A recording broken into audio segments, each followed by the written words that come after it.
Sinamahan ko nga pala ang lolo ko sa pangunguha ng paninda dito sa amin at nagtabas na rin kami ng mga lansones.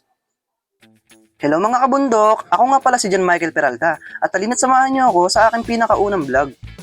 Tara! Ngayong araw ay nagpapasama sa akin ang lolo ko dahil meron daw saging sa bundok na hinog na.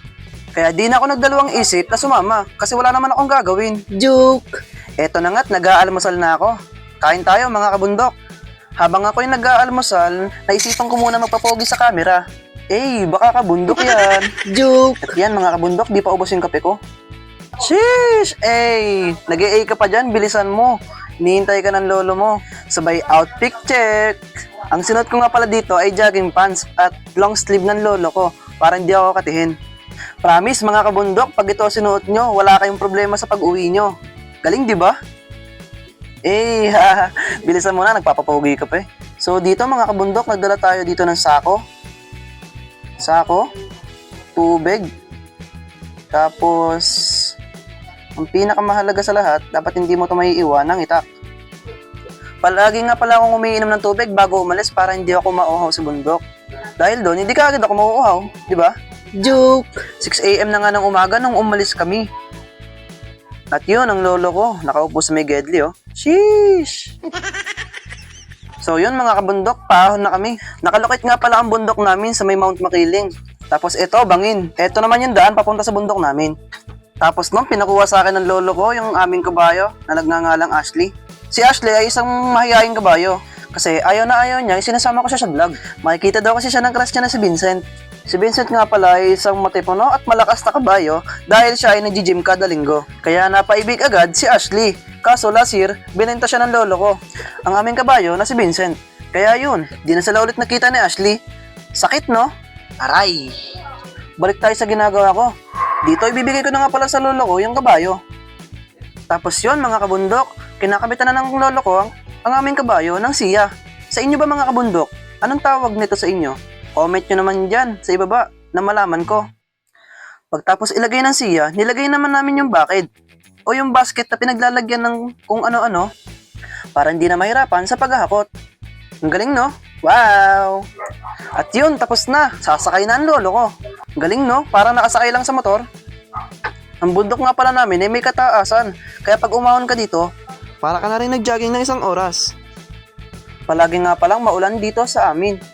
Kaya ang daan, napakaputik. Pag maputik kasi mga kabundok, mahirap umahon. Pero sulit naman kung ganito makikita mo sa taas. Pero wait lang, papapogi muna ako. Ano ba yan? May dumi pa sa mukha ko?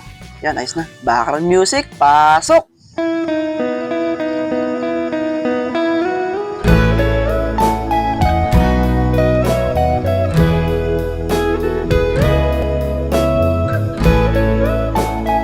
Diba? Napakasulit. Tara, ahon mga kabundok. Ito naman yung baka namin. Di ko na binidyohan yung paglipat kasi pinapagalitan niya yung anak niya. Dahil napuyat na naman, kaka-ML. Joke! Sa wakas mga kabundok, nandito na tayo sa bundok namin. Kumuha na kagad kami ng papaya. Gusto ko sanang tumulong kaso may hawak ko ng cellphone.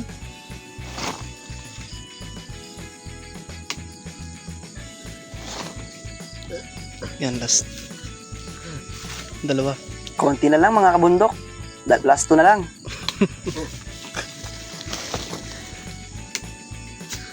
Ba't pinutol yun? Pwede pa yun, lalaki pa yun eh. At nakakita ako dito ng langkang single. Joke! Hindi na namin kinuha yun at dumiretso na kami sa saging. At eto mga kabundok, pinipilig na namin yung isang buwig na saging para madali namin mailagay sa bakid. Laki no.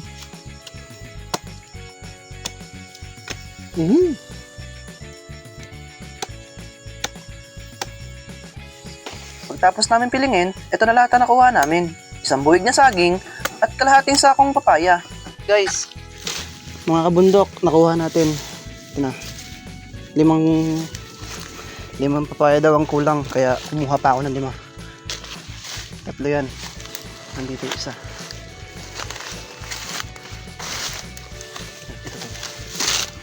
Apat. 5. 4 na yan guys. Panlima. Basic. Tapos kumanguha ng babaya, sinamahan ko naman ang lolo ko sa pagtatabas. Dito hanggang dyan, tinabasan namin.